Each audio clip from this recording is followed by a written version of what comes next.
warahmatullahi wabarakatuh. Waalaikumsalam warahmatullahi wabarakatuh. Gimana kabar semuanya? Sehat? Alhamdulillah, Bu. sehat, Bu.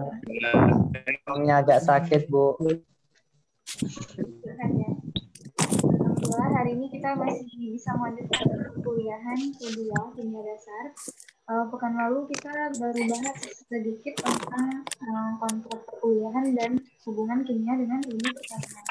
Nah, hari ini sesuai yang Ibu share di Google Classroom, kita akan mempelajari tentang struktur atom dan sistem periodik unsur. Tapi sebelumnya kita juga akan bahas tentang materi dan perubahannya. Ada yang pegang SPU atau tabel periodik unsur? Ada, Bu. Ada ya? Ada, Bu. Yang laki-laki nih gimana yang laki-laki? Ada, Bu. Ada. Oke, Ibu coba share screen ya. Iya, Bu. Kelihatan nggak?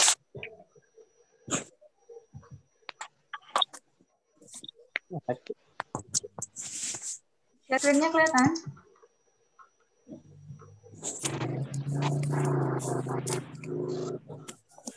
Iya, Bu. Udah kelihatan, Bu. Oke, Bu. Udah, Bu. Nampak, Bu. Udah, Bu. Ya, mohon selama Ibu menjelaskan mic-nya di-off-kan ya. Kalau ada yang ingin ditanya, simpan dulu nanti. Kalau ingin bertanya, boleh langsung juga sih. Saya menjelaskan, oke? Iya, Bu. Ya, Bu. Oke, hari ini kita belajar tentang struktur atom dan sistem periodik unsur. Nah, seperti yang kalian lihat di halaman cover ini ada sistem periodik, lalu ada model atom. Nah, sebelumnya Ibu mau tanya dulu, sudah ada yang baca belum tentang teori atom dan sistem periodik unsur, terus juga tentang materi dan perubahannya? Dari Mike ya?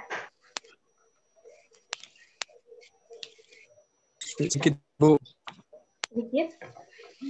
Oke, kita coba bahas ya. Sebelumnya, seperti yang Ibu sampaikan, kita akan bahas dulu tentang materi dan perubahannya. Materi dan perubahannya. Kalau kalian pernah belajar kimia saat SMA atau SMK, pasti pernah bertemu nih tentang bahasan materi dan perubahannya. Nah, kira-kira ada yang bisa bantu jawab nggak? Apa sih kimia itu? Lalu apa sih materi? Yang bisa jawab nggak? Yang bisa jawab silakan. Ada yang tahu? Apa itu kimia? Apa itu materi? Ada yang tahu? Coba jawab aja, siapa yang bisa jawab? Izin menjawab, Bu. Siapanya? Delpiani Sakina. Delphi, mana nih Delphi? Oke, silakan Delphi. Kimia adalah ilmu yang mempelajari tentang materi atau zat, meliputi susunan, sifat, struktur, perubahan, serta energi yang menyertai perubahan tersebut. Berarti intinya ini ya, kimia itu ilmu yang mempelajari tentang materi ya, Delphian ya? Iya, Bu. Oke, nah bagus jawabannya ya, karena kimia itu memang kaitannya erat sekali dengan materi. Lalu, karena kimia itu adalah materi, materi itu sebenarnya apa? Kimia mempelajari tentang materi. Nah, materi itu sendiri apa? Zat, Bu. Zat. Materi itu zat. Yang lebih spesifiknya lagi, definisi dari materi? Atau selain Delphi nih, boleh juga yang lain menambahkan selain Delphi. Ada yang bisa? Jadi, apa itu kimia? Tadi sudah terjawab. Kimia itu adalah ilmu yang mempelajari tentang materi. Segala yang ada tentang materi itu dipelajari dalam kimia. Apa itu materi? Lalu perubahan-perubahannya juga dipelajari dalam kimia. Nah, sekarang pertanyaannya, materi itu apa? Izin, Bu. Bilang ya?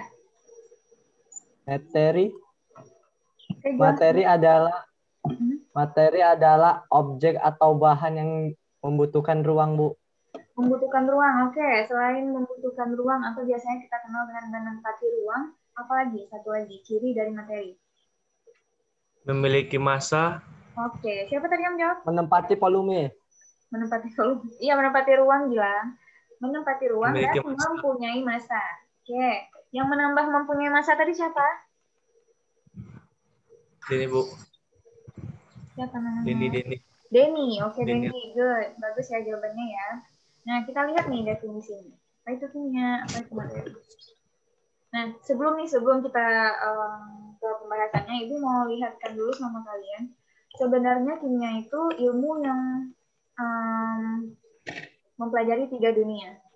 Pernah dengar nggak kimia mempelajari ilmu 3 kimia? Kimia mempelajari ilmu 3 dunia. Meliputi 3 dunia. Ada yang pernah dengar nggak istilah itu? Belum ya? Enggak, Bu. Nah, Belum, 3 Bu.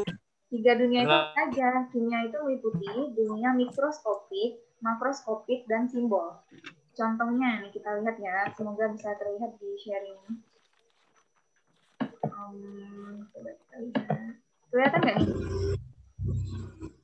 Kelihatan nggak? Ibu buka YouTube. Udah, Bu. Kelihatan, Bu. Udah. Kelihatan. Kelihatan. Nah, udah. Sudah full screen atau belum? Sudah full screen? Belum, Bu. Belum.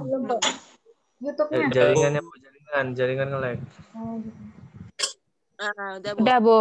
Oke. Nah, itu kalian lihat ini kan ada sesuatu yang dibakar tuh. Iya.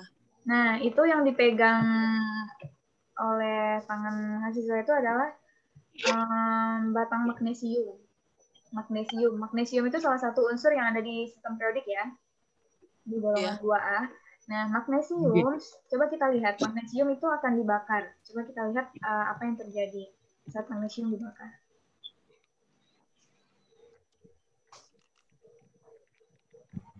Oh, apinya belum hidup. Sabar ya. Coba diamati. Nah, mati ini koreknya.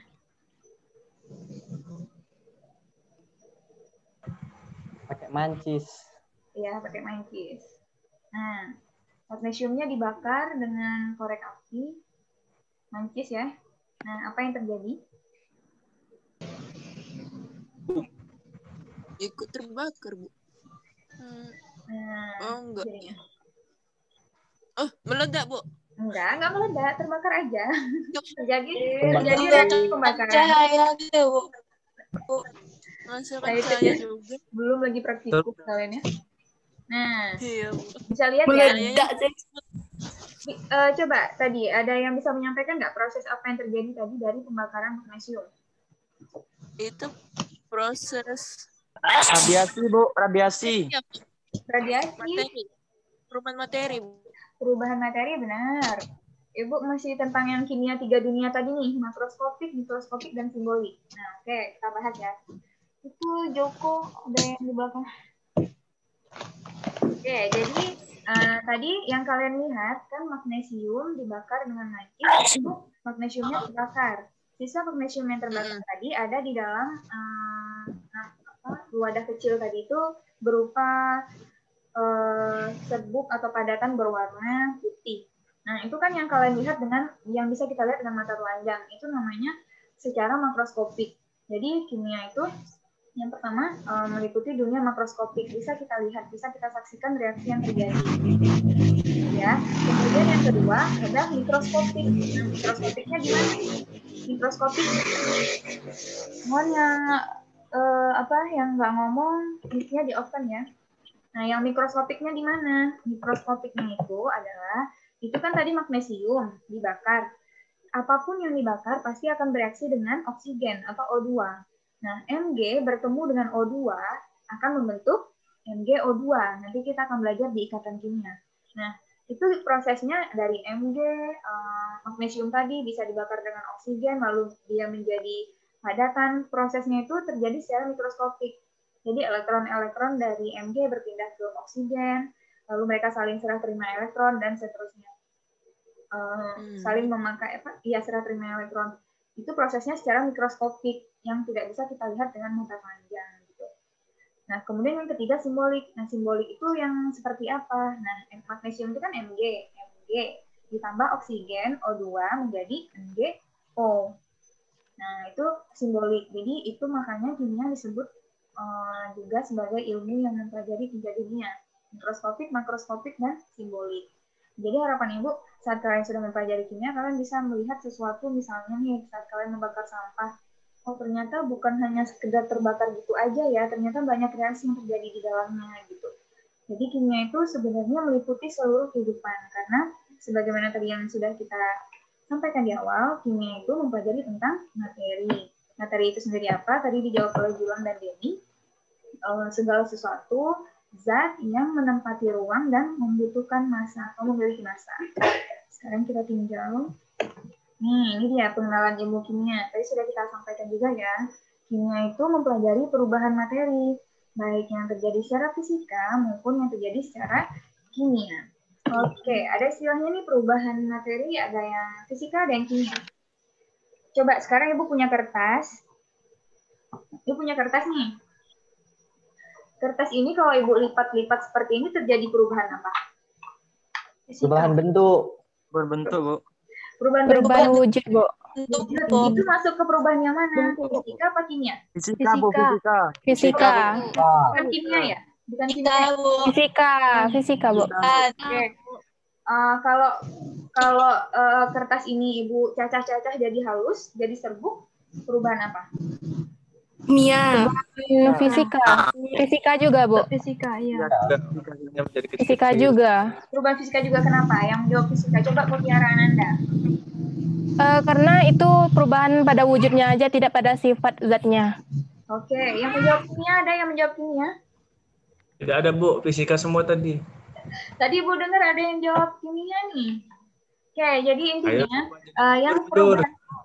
yang perubahan fisika itu adalah perubahan yang tidak merubah zatnya ya, tidak menghasilkan zat baru. Jadi masih zatnya sama. Kan yang berubah itu bentuk atau wujudnya. Misalnya ini kertas, mau Ibu haluskan atau dia seperti ini tetap komponennya sama gitu ya. Atau kalian punya kristal gula atau gula merah nih. Gula merah, tahu kan gula merah ya? Gula aren. Gula aren bisa dihancurin, bisa bulat gitu aja. Dia bulat atau kita hancurin, tetap dia sama-sama gula aren. Masih membawa sifat asli dari yang besarnya gitu. Jadi tidak menghasilkan perubahan zat baru. Nah, sekarang pertanyaannya, kalau kertas ini Ibu bakar, lalu dihasilkan abu warna abu-abu ya, abunya ya. Nah, itu perubahan fisika apa kimia? Kimia. Oke, kenapa kimia? Coba Joko. Karena dia menghasilkan zat yang baru, Bu. Seperti yang kalau misalnya kertas dibakar kan menjadikan debu tadi, Bu. Ya, jadi bukan beda ya, beda sama sifat wujud aslinya. Warnanya sudah berbeda, lalu bentuknya berbeda gitu. Jadi pokoknya kalau perubahan kimia berarti dia ada zat baru yang dihasilkan. Oke? Good. Itu dia materi dan perubahan. Jadi perubahan, Bu. Ya. Jadi ada perubahan kimia, ada perubahan fisika. Jadi ya, lalu materi itu tadi kan kita sudah bahas sekilas, materi adalah segala sesuatu yang menempati ruang dan mempunyai massa. Nah, sebelum bahas ke sini, menurut kalian materi yang paling kecil itu apa? Atom. Atom ya. Iya. Misalnya handphone nih, handphone ini terdiri dari atom nggak? Iya. Iya, Bu, iya. Iya, Bu. Kenapa? Coba Dea. Coba Dea jawab Dea.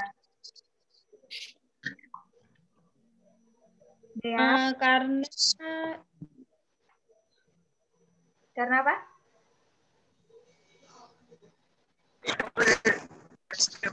Dia mic-nya di-on kan ya? Kenapa handphone ini disebutkan atom atau juga termasuk atom? Karena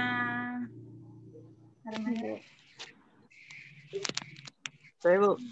Oke, siapa? Delviani. Siapa? Suaranya laki-laki. Saya, Bu. Nggak kelihatan.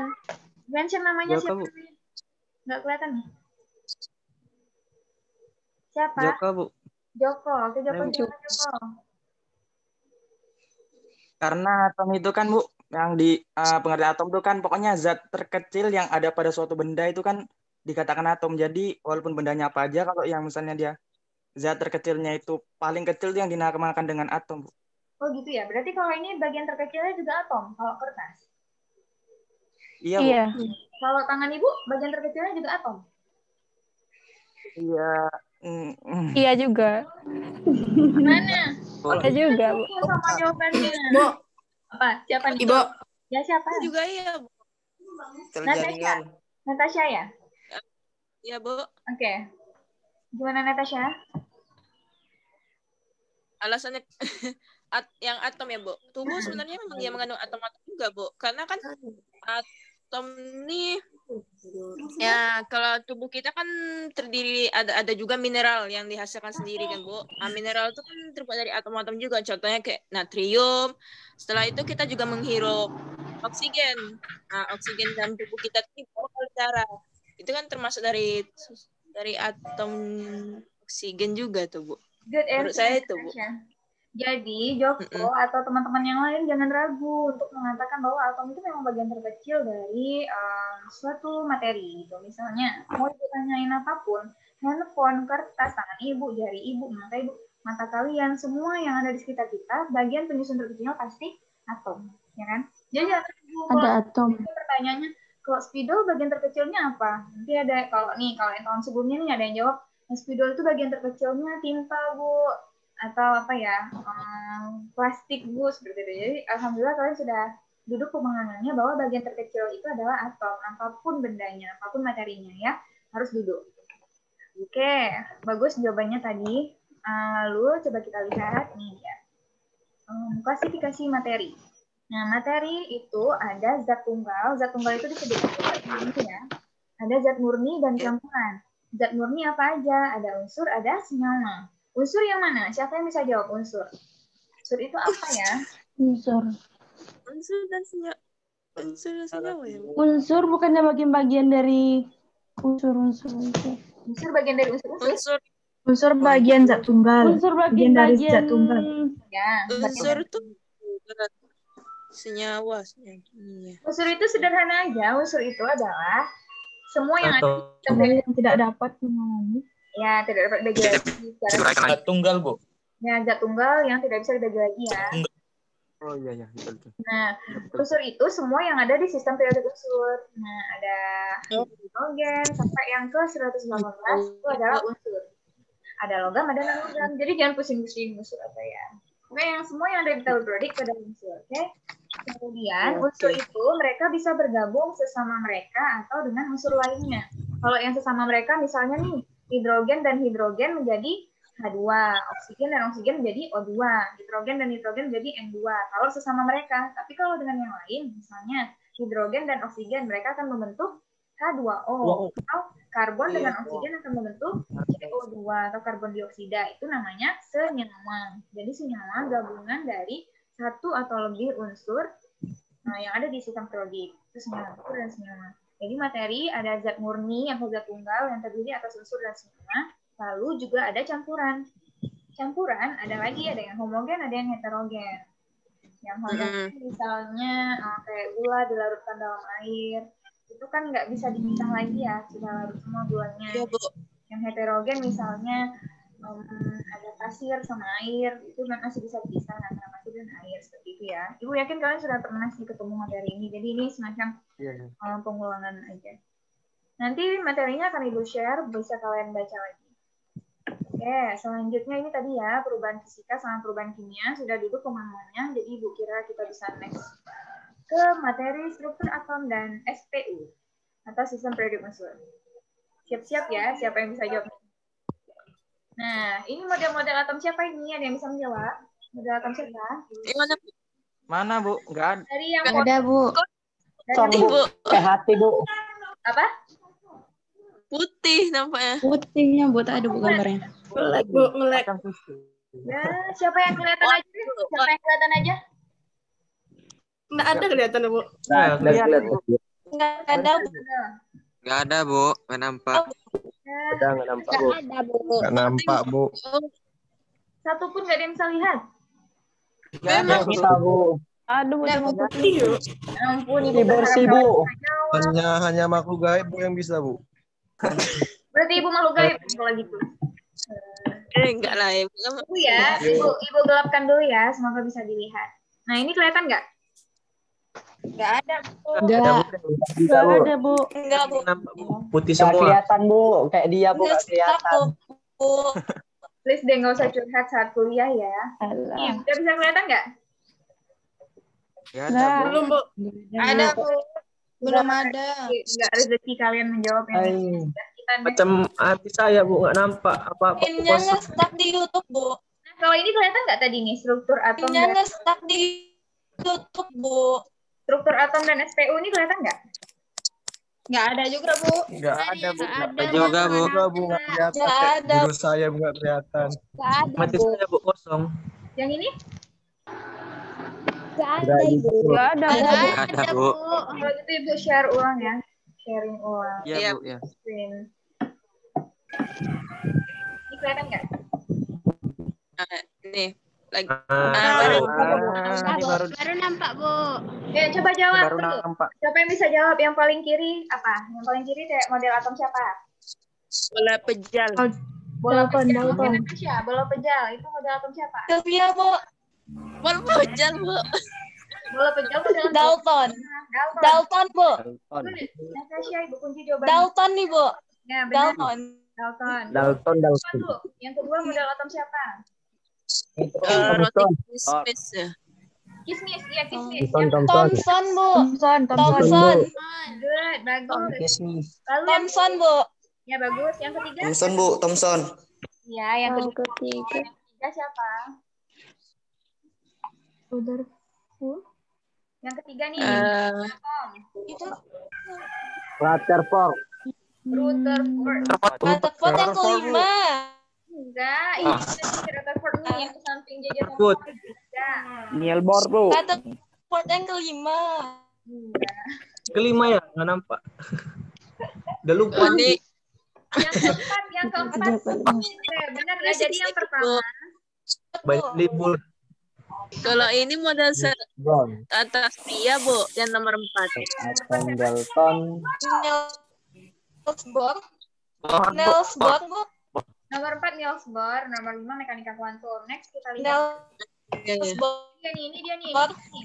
The history of the atom, theories and the model.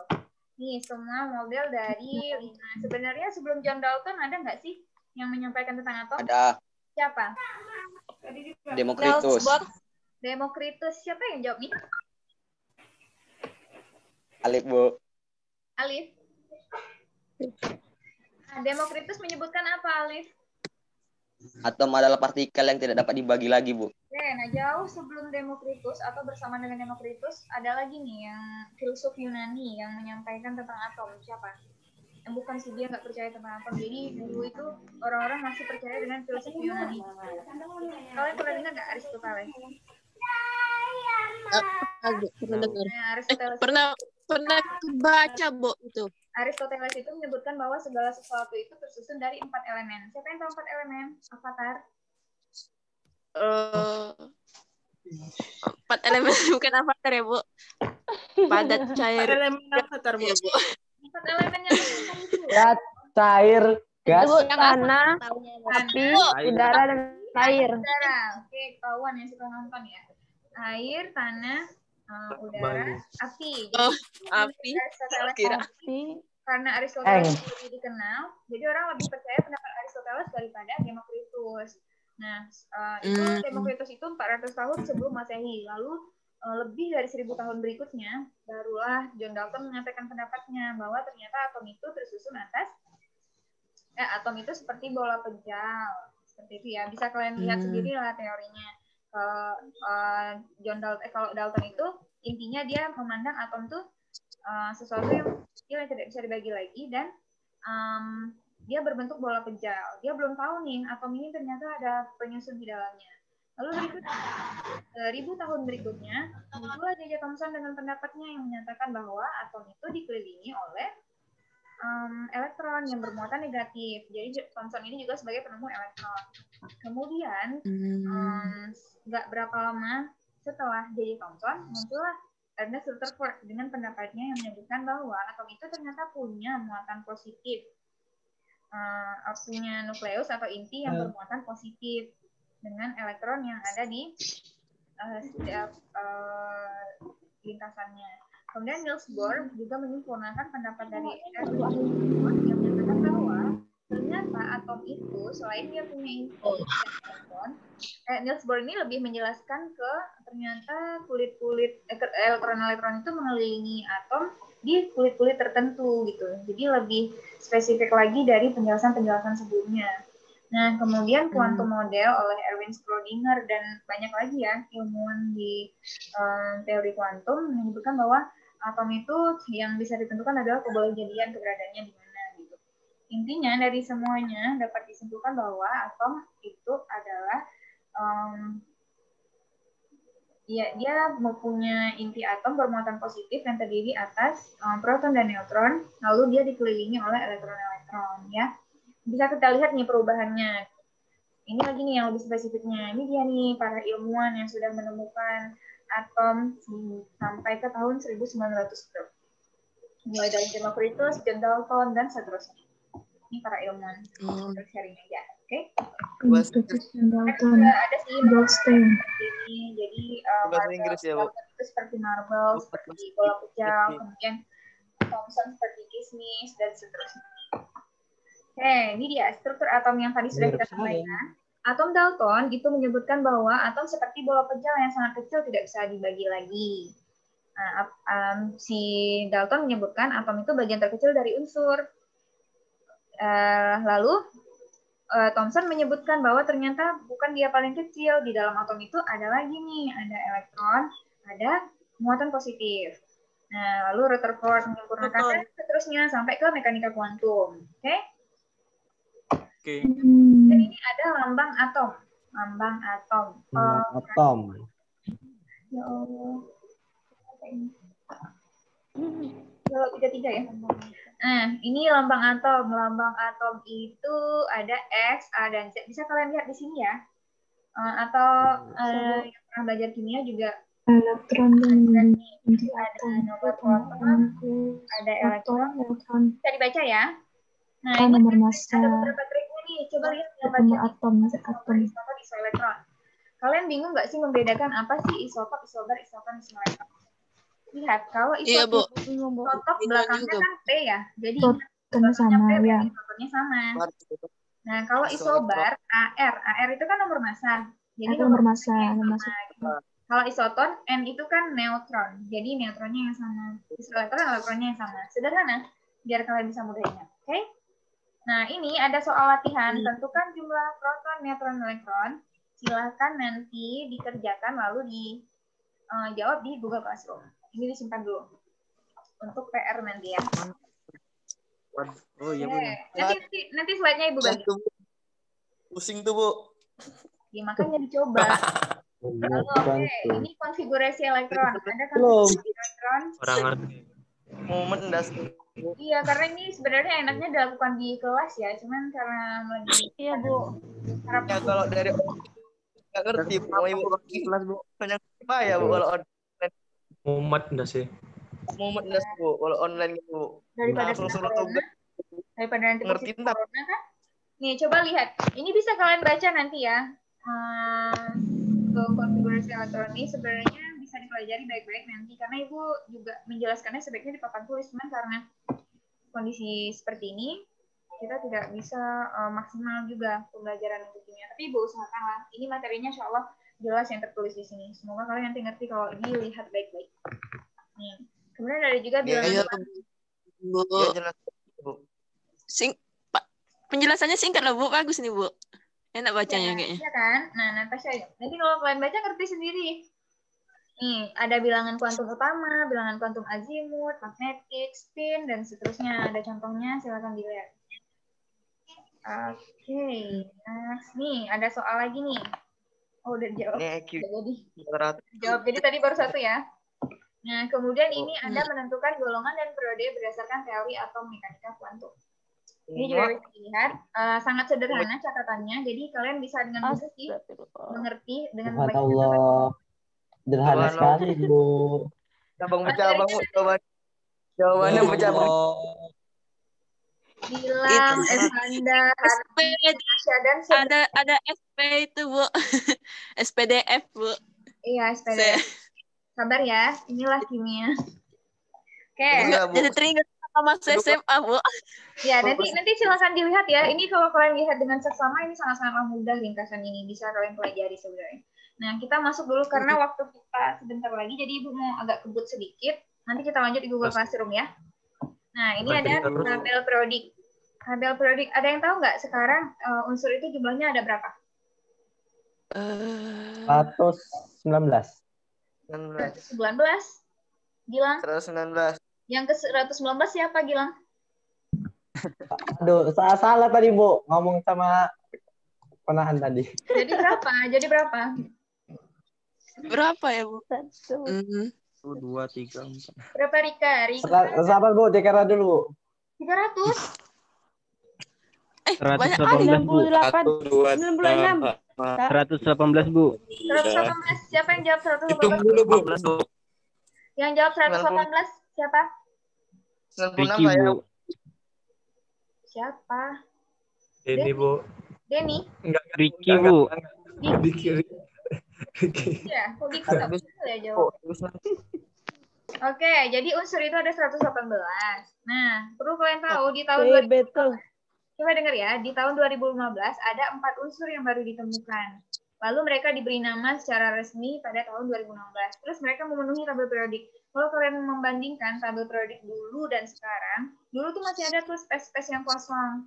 Sekarang karena sudah seiring berjalannya waktu, otomatis unsur-unsur ditemukan, lalu unsur-unsur ini menempati tempat-tempat yang kosong pada tabel periodik. Sehingga sekarang ada 118 tabel periodik. Sama seperti atom, tabel periodik juga punya sejarahnya. Nih, kita lihat mulai dari tahun 1640-an sampai ke 1900-an. Disempurnakan ke bentuk yang ada sekarang ini, yang sudah lengkap sampai 118. Jadi 2015 kalian masih SMA kali ya? Elemen. Saat kalian SMP ternyata sudah ditemukan unsur baru ada 4. Oke, nah ini dia perkembangan sistem periodik unsur. Ini teori ya, sama seperti Dalton dan kawan-kawan tadi. Jadi ini ada hukum triade menurut Dobereiner, terus ada John Newlands, ada Mendeleev. Lalu yang terakhir ada sistem periodik unsur. Yang SPU yang kalian lihat sekarang itu adalah unsur disusun berdasar kenaikan masanya. Nah ini ada sifat-sifat periodik unsur. Ini sebenarnya ringkasan ya, jadi kalau dibaca, kalau kalian mau mencoba membaca, insya Allah mengerti, nanti akan Ibu share. Ini ada, jadi sifat periodik unsur itu ada jari-jari atom, ada elektronegatif, ada energi ionisasi, ada afinitas elektron. Semuanya ada ringkasannya. Well done, thank you students. Ini bukan kelas kalian by the way. Ini kelas mana ya? Gue lupa nih kelas apa. Oke, sampai di sini ada yang ingin ditanyakan menjelang kita melanjutkan nanti sesi tanya jawab ke Google Classroom. Nah, satu lagi nih, yang Ibu mau tanya. Ibu sekarang mau tanya. Ibu mau nanya lagi boleh? Boleh, Bu. Oke, siapa yang bisa jawab? Nah, ini kan tabel periodik secara berkala ya bisa penuh seperti ini. Tadinya masih banyak yang kosong-kosong. Kira-kira bagaimana sih bisa terisi dan siapa yang mengisinya? Unas. Kita sendiri. Siapa? Kita sendiri yang ngisi. Jawabannya jangan yang ngawur ya, yang benar-benar. Kenapa? Kira-kira siapa sih yang bisa mengisi? Kok bisa ya dari dulu yang banyak kosong, lalu sekarang sudah pada penuh?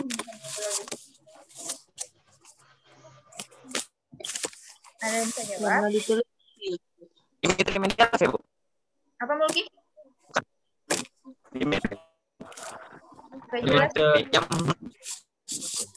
Mulki lagi sakit ya pakai masker. Dimitri Mendeleev. Ini pertanyaan. Siapa yang tahu? Siapa yang tahu? Dea mungkin? Aprila? Kenapa? Ibu tadi jawab kenapa unsur-unsur ini ditemukan pada zaman dahulunya kan, Bu? Sebelum pertama kalinya, Bu. Kan tadinya unsur-unsur ini nggak sepenuh ini kan, nggak sampai 118. Iya. Berjalannya waktu. Banyak kosong. seiring berjalannya waktu ada nih bertambah unsur-unsur yang baru gitu. Kenapa? Siapa yang menyusunnya sehingga mereka bisa tersusun di dalam tabel periodik? Mungkin mulai jawab, Bu. Teliti ya, Bu. Silakan Mulki. Mungkin disesuaikan dengan sifat-sifat. Kalau nggak salah Dimitri Mendeleev ya, Bu. Mendeleev itu sebelum teori yang modern ya, sebelum teori sebelum sistem periodik modern. Oh iya. Berarti itu teori sebelumnya ya, Bu? Ya, jadi gini, kenapa bisa jadi ilmu itu berkembang ya, ilmuwan itu terus mencoba menemukan yang baru, sehingga kalau yang seperti Ibu sampaikan tadi, 4 unsur terakhir di tabel periodik itu baru ditemukan di tahun 2015 dan diberikan nama secara resmi pada tahun 2016. Oleh siapa yang memberi nama tabel periodik unsur ini? Tadinya kan ini nih menurut sejarahnya nih banyak nih ilmuwan yang memberi nama. Ada Mendeleev, Meyer, dan seterusnya. Nah, sekarang tabel periodik unsur itu dikelola oleh IUPAC, IUPAC. Pernah nggak buat penamaan? Pernah dengar, Bu. Pernah dengar. Nah, itu lembaga yang IUPAC. Ya, IUPAC.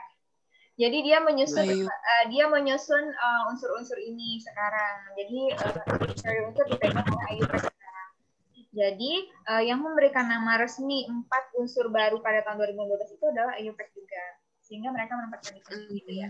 Jadi padahal tadinya ini mulai dari tahun 1600-an, ternyata sampai 2015 juga masih berkembang. Kita nggak tahu nih, 2020 atau 2000 sekian nanti akan berkembang lagi. Seperti itu ya. Iya, Bu. Ilmu itu terus berkembang. Oke, ada pertanyaan? Less than 1 minute. Oke, waktu kita hanya tersisa